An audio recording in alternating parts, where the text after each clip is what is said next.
नमस्कार साथियों, आपका फिर से हार्दिक स्वागत है हमारे यूट्यूब चैनल पर। आज हम करेंगे कक्षा 10वीं का चैप्टर फर्स्ट करेंगे और इस चैप्टर फर्स्ट में हम आपको करवाएंगे बेसिक, यानी कि जो चैप्टर स्टार्ट होने से पहले आपको जानना ज़रूरी है वो करवाएंगे, ताकि आप उसको पढ़ के फिर जब चैप्टर स्टार्ट हो तो आप इजीली आपको समझ में आ जाए। ठीक है, तो सबसे पहले चैप्टर का नाम क्या है? वास्तविक संख्याएँ। तो हम वास्तविक संख्याओं के बारे में जानेंगे क्या होती है।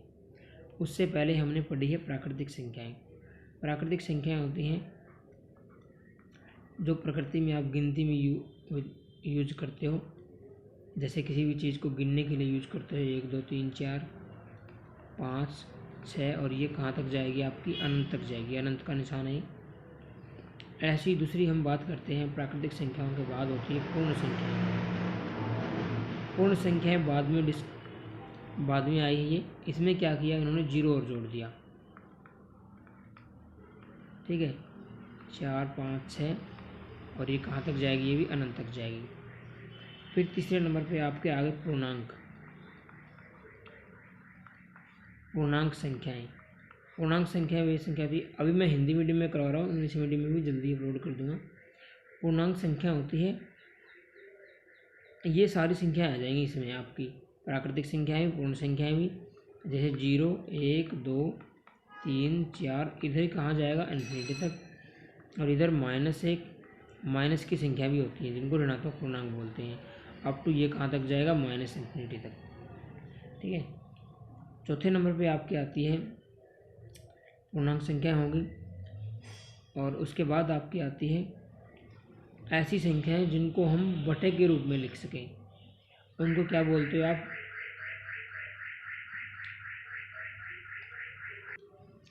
इसके बाद आ गई आपकी, उनको आप बोलते हो परिमेय संख्याएं। तो परिमेय संख्या होती है दोस्तों जिनको आप p/q के रूप में लिख सकें। और क्या नहीं होना चाहिए वहाँ पे? जीरो नहीं होना चाहिए, क्योंकि वो जीरो हो गया, यानी नीचे जीरो नहीं होना चाहिए, ऊपर जीरो हो सकता है। जैसे 0/4 लिख दूँ, 1/2 लिख दूँ, नीचे जीरो नहीं है ना एक में भी, 3/4 लिख दूँ। तो ये सारी परिमेय संख्याएँ हैं। अगर मान लिया नीचे जीरो हो जाए, केस ले लेते हैं अलग हम, देखिए अगर मान लिया नीचे जीरो हो जाए, देखिए अगर नीचे जीरो हो गया, जैसे मैंने लिख दिया 4/0 1/0, तो इसका मतलब क्या होता है? ये इन्फिनिटी हो जाता है, अनंत हो जाता है, तो ये चीज़ें काउंट नहीं होगी। उसके बाद हम चलते हैं आगे अपरिमेय संख्याओं। 5वें नंबर पे आ जाती है आपकी अपरिमेय संख्याएं।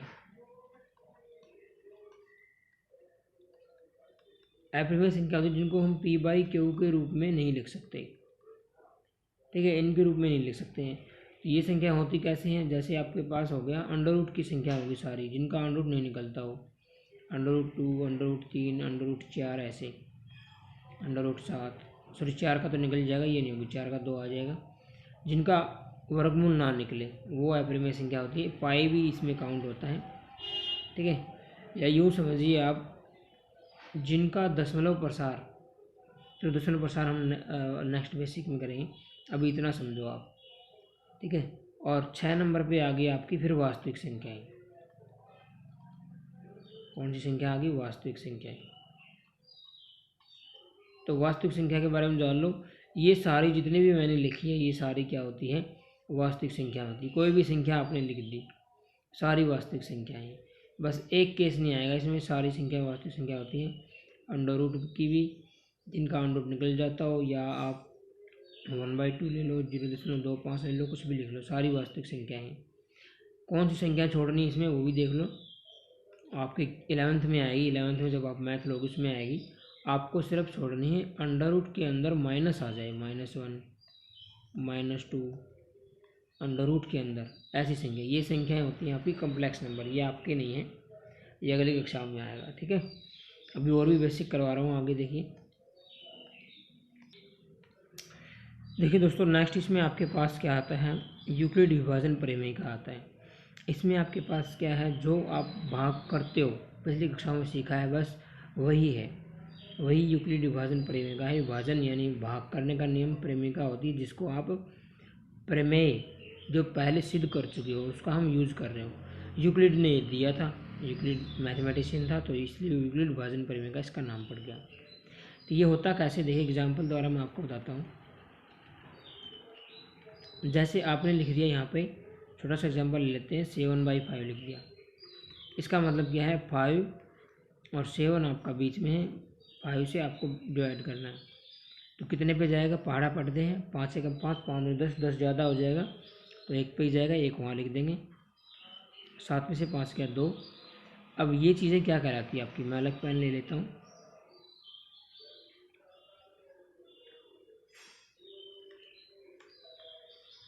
ये चीज़ तो आपकी क्या कहलाती है,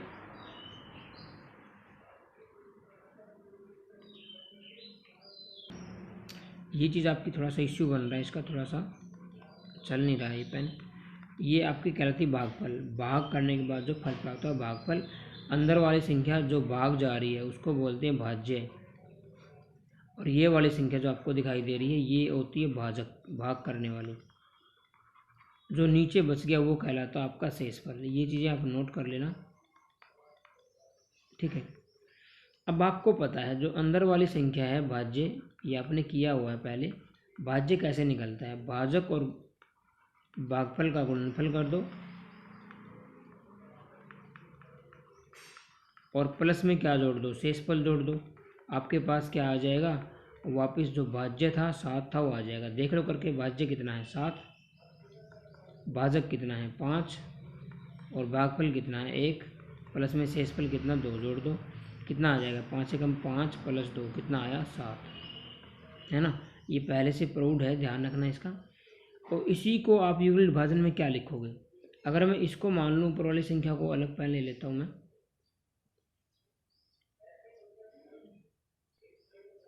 देखिए ऊपर वाली संख्या को मैं मान लूँ a,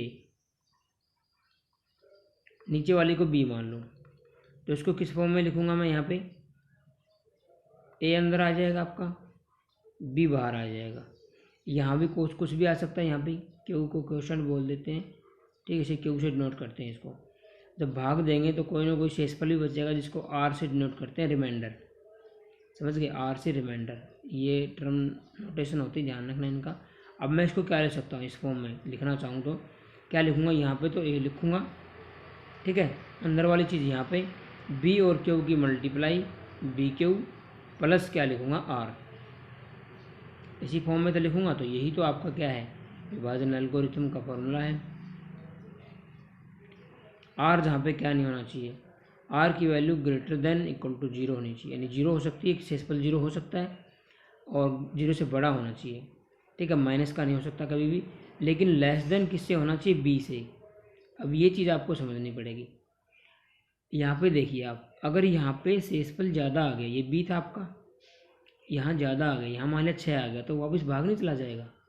तो इसलिए ये जो शेषफल हमेशा बचेगा वो इससे, जो जिससे आप भाग कर रहे हो उससे कम होना चाहिए, ठीक है। ये नोटेशन आपकी, इसको ध्यान रखना, यही आपका क्या है, यूक्लिड विभाजन प्रमेय का है, ठीक है। नेक्स्ट देखते हैं, इसमें एचसीएफ एलसीएम भी थोड़ा सा मैं बता देता हूँ आपको। एक और इसमें टॉपिक आपका एचसीएफ एलसीएम।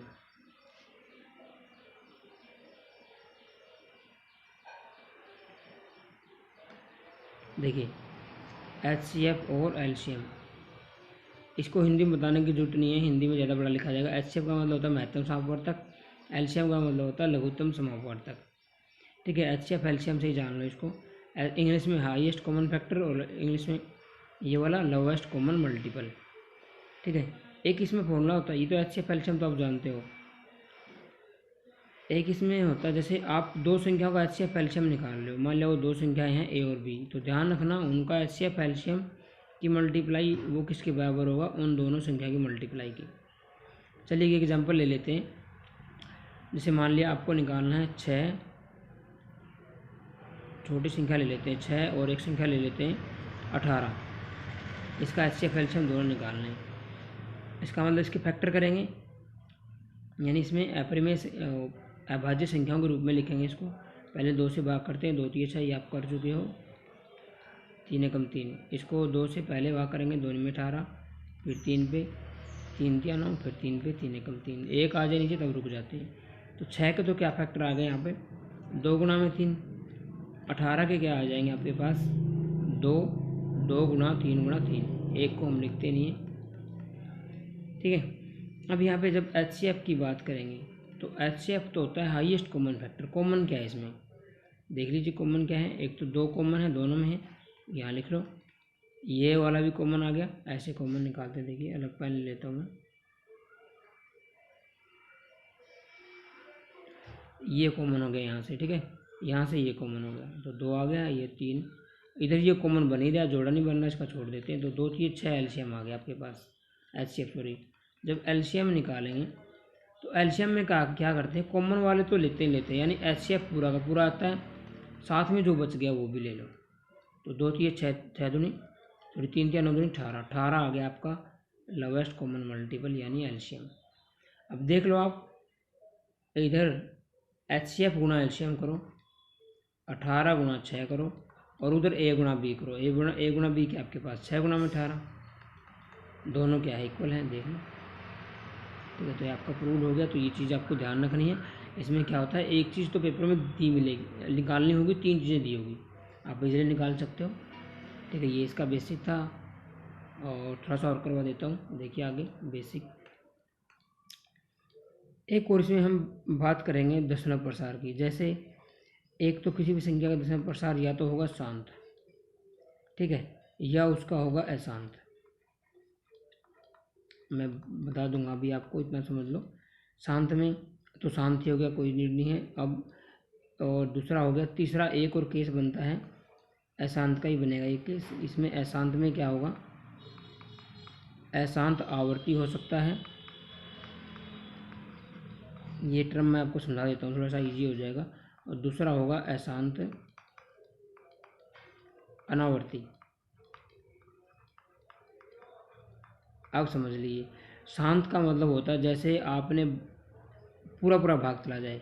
जैसे आपने कोई संख्या ले ली 6/2, तो पूरी भाग चली जाएगी, 3 आ जाएगा। या शांत का मतलब होता है दशमलव में बात करें, जैसे आपने ले लिया, आप ले लो 3/2 ले लो, भाग करोगे 2 एकम 2, फिर दशमलव लगा के फिर भाग चला जाएगा, 2 पंजे 10, भाग चला गया ना, ये शांत हो गया। मतलब पूरा भाग जाना चाहिए, चाहे दशमलव के बाद चला जाए चाहे पहले। जब इसकी बात करते हैं हम, अलग पेन ले लेता हूँ मैं। जब इसकी बात करते हैं अशांत की, तो अशांत में क्या होगा, भाग ही नहीं जाएगा। ठीक है, जैसे आपने लिया 1/7, अब भाग करके देखना है, भाग नहीं जाएगा। ये आएगा 7 0 0, फिर 7 एकम 7, और फिर 3 आ जाएगा, 7 चौक 28, फिर 2 आ जाएगा, 7 दूनी 14, ऐसे भाग चलता जाएगा। ठीक है, एक होता है अशांत आवर्ती। अशांत आवर्ती में क्या होता है आपके पास, अशांत आवर्ती में क्या होता है, यहाँ रिपीटेशन होती है दशमलव के बाद। जैसे 4 2 आ गया, फिर 4 2 आ गया, फिर 4 2, ठीक है, ऐसे चलता जाएगा। और इसको हम क्या ले सकते हैं, 0 दशमलव, जितने अंक रिपीट हो रहे हैं उनके ऊपर बार लगा देते हैं। 2 अंक रिपीट हो रहे थे, 4 2 के ऊपर बार, इसका मतलब भी यही है। ठीक है, एक केस और होता है अशांत अनावर्ती का।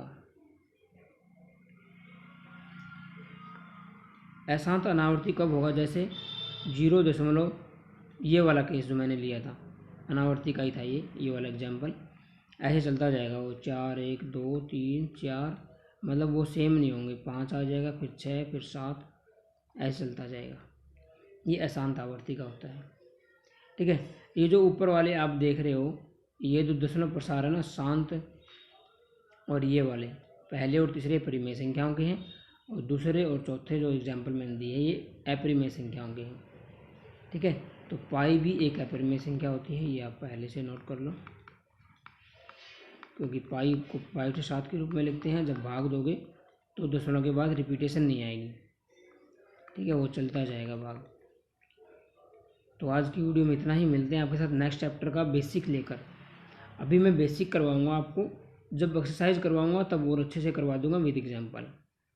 ठीक है, एक बार चैप्टर स्टार्ट होने से पहले इसी वीडियो को आप जरूर देख लें। वीडियो अच्छी लगी तो उसको लाइक करें, और हमारे चैनल के साथ बने रहें, ऐसे ही हम वीडियो डालते रहेंगे।